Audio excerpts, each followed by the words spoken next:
Bueno, vamos a continuar con la fisiopatología del shock.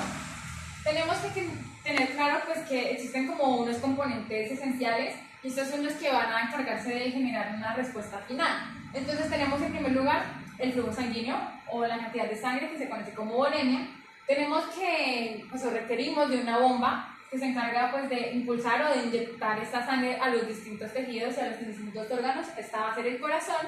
Y también pues, tenemos unas resistencias vasculares que se encuentran antes como de ingresar al tejido y pues de encontrarse alteradas pueden generar este shock también. Entonces vamos a ver que alguna alteración de estos tres componentes va a causar un resultado final desastroso como es que la sangre no llegue en la cantidad y en la presión suficiente o adecuada a los órganos vitales. Con ello pues se genera como un estado de riesgo en cuanto a la parte fisiológica y a la viabilidad de estos órganos. Tenemos también pues que vamos a analizar como ciertas variables o como ciertos patrones. Entonces tenemos el gasto cardíaco que en el shock se va a encontrar disminuido, compuesto por una precarga y una poscarga. Una precarga que se encuentra disminuida también con una disminución del volumen intravascular. También vamos a ver que pues en estos casos el volumen telediastólico se encuentra disminuido. Esta se encuentra asociada con el tono vascular, que en este caso pues se va a encontrar perdido. Y usualmente eso ocurre, por ejemplo, en sepsis, que son cuando se generan una vasodilatación excesiva. También tenemos que ver con el retorno venoso, que pues se puede ver alterado en patologías como el neumotórax a tensión. En cuanto a la poscarga, esta se va a encontrar aumentada, ya que va a disminuir la velocidad y el volumen de eyección, y una contractibilidad que puede ser variable o que en muchos casos se encuentra dependiente del calcio y del estado, por ende, electrolítico del paciente. A mayor calcio, pues vamos a tener mayor contractibilidad. En cuanto a la tensión arterial, tenemos que, bueno, un individuo puede presentar una disminución de la tensión arterial y con ello, pues, una disminución de la perfusión y a su vez una disminución del aporte de oxígeno a los tejidos. Si se genera esta disminución del aporte de oxígeno a los tejidos, vamos a ver que en el órgano se va a generar una alteración de las funciones celulares de los distintos órganos. Entonces, en una fase inicial podemos encontrar zonas hipoperfundidas y zonas hiperperfundidas, donde las zonas hiperperfundidas pues, van a tener este aporte de oxígeno como normal, mientras que las zonas hipoperfundidas van a tener como una tendencia a la apoptosis, ya que no tienen oxígeno y no pueden desempeñar sus funciones. Posteriormente esto se va volviendo más homogéneo y entonces el órgano va a empezar a entrar como en un proceso de apoptosis de las células y con ello pues un proceso de necrosis que va a causar una disfunción de ese órgano, pero eso pues es un problema que ocurre generalmente como de forma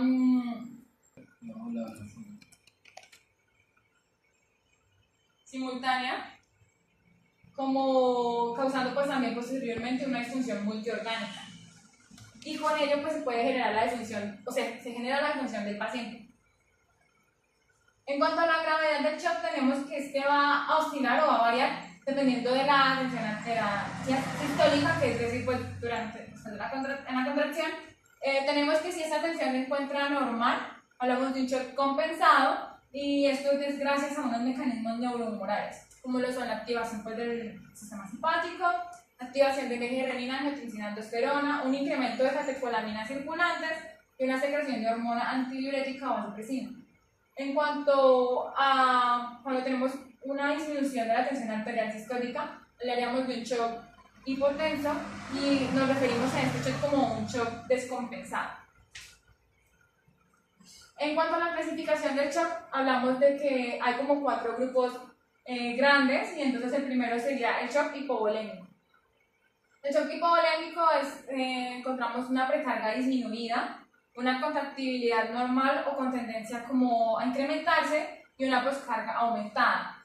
Pues las causas son hemorragias, pérdida de agua y electrolitos, es decir, pues pérdida de la volemia prácticamente. Manifestaciones clínicas, taquipnea y alcalosis respiratoria, donde la taquipnea se genera pues con el fin de contrarrestar esta alcalosis. En el shock distributivo tenemos una precarga normal con tendencia a la disminución, una contractibilidad normal con tendencia a la baja y una poscarga variable. Entre sus causas encontramos la sepsis, la anafilaxia y el choque neurogénico, con unas manifestaciones clínicas como lo son la taquipnea, la taquicardia, la hipotensión, un relleno capilar lento, oliguria, cambios en el estado mental o erección petequial o purpúrica, Por ejemplo, esta petequial es como unos puntos rojos en la piel del paciente. Entonces, en primer lugar, hablaríamos de un shock séptico, el cual es causado por un agente infeccioso. Este va a generar una liberación de mediadores inflamatorios que van a generar una vasodilatación y con ello un aumento de la permeabilidad. Entonces, esta vasodilatación, al generar aumento de la permeabilidad, pues lo que ocasiona es que las células del endotelio como que se separen de una forma bastante excesiva y en algunos casos puede causar incluso lesión endotelial. Por ende, es que se generan microembolizaciones, ya que con la lesión se va a generar o se va a incitar como a que se desarrolle el proceso de hemostasia y pues se pueden generar en estos casos algunos acúmulos de fibrina en estas zonas. Entonces, esto es lo que causa la embolización.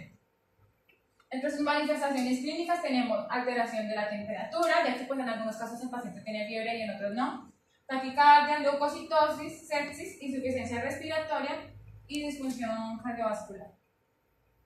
En cuanto al shock anafiláctico, tenemos que esta es una severa reacción anafiláctica, usualmente progresiva, en la que se produce una disminución de la presión arterial y pues la verdad se puede comprometer la vida del paciente. Entonces, entre sus causas tenemos que pueden ser alérgicas o no alérgicas. Hablamos de alérgicas, por ejemplo, medicamentos o algún insecto. Y pues, ¿qué caracteriza este shock? Una venodilatación, una vasodilatación, un aumento de la permeabilidad capilar y una vasoconstricción pulmonar. Entonces, en la vasoconstricción pulmonar vamos a ver que, por ejemplo, se puede generar incluso una afección de la ventilación del individuo.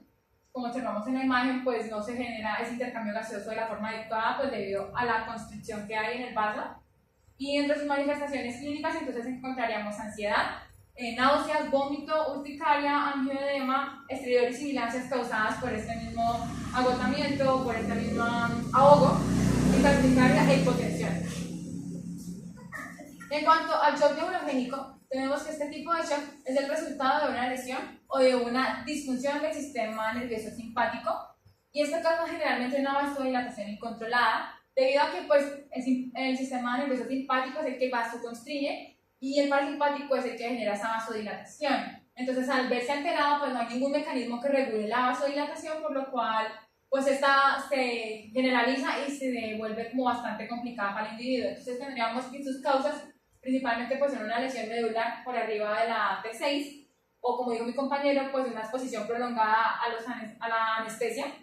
Y entre sus manifestaciones clínicas vendría bradicardia, hipotensión, piel caliente y enrojecida, pero en un estado inicial, porque posteriormente la falta de oxígeno pues causará que se vuelva una persona como cianótica.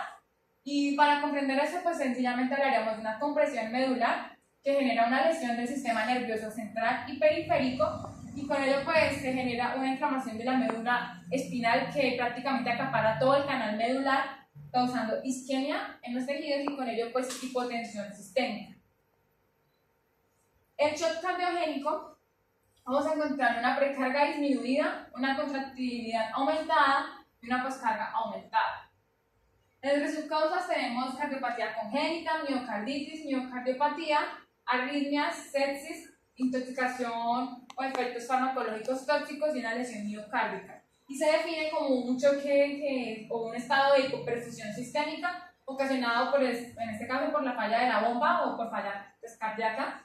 Se manifiesta en la clínica con taquipnea, taquicardia, tensión arterial normal con tendencia a la disminución, un pulso periférico débil, un relleno capilar lento, cianosis y cambios del estado mental. En cuanto al shock obstructivo, tenemos que, esto es causado por un deterioro en el gasto cardíaco, consecuencia de alguna obstrucción del flujo sanguíneo pues, en el organismo. Usualmente pues, estas causas son obstrucción al flujo y aumento de la presión intratorácica, y se manifiestan con taquipnea, taquicardia, cambios del estado mental, relleno capilar lento, hipotensión, oliguanuria, pulsos periféricos débiles. Entonces, entre sus causas, tenemos el taponamiento cardíaco. En este, pues hay un aumento de la presión intrapericárdica. Esto disminuye el retorno venoso y con ello también, pues, el retorno pulmonar, y se genera una reducción del llenado ventricular y del gasto cardíaco. Tenemos también el neumotórax a tensión, donde, pues en estos casos, el aire va a generar esta lesión pleural, ya que se acumula pues en el pulmón entonces se genera una presión intratorácica positiva y pues se genera también compresión pues, del pulmón o de las estructuras del parénquima pulmonar, y en estos casos se puede generar, incluso si es pues, un neumotórax bastante grande, por así decirlo, desviación del mediastino, causando una insuficiencia respiratoria que se ve reflejada con una disminución del retorno venoso y una disminución del gasto cardíaco. También tenemos la embolia pulmonar, la cual pues va a generar un desequilibrio tanto de la ventilación como de la perfusión. Esta pues genera una hipoxemia sistémica y un aumento de resistencias vasculares periféricas, en donde la insuficiencia cardíaca derecha va a generar una reducción del gasto cardíaco y el desplazamiento del tabique interventricular van a alterar el llenado ventricular izquierdo y disminuirán el gasto cardíaco, causando básicamente como a grandes rasgos una disminución del CO2 expirado.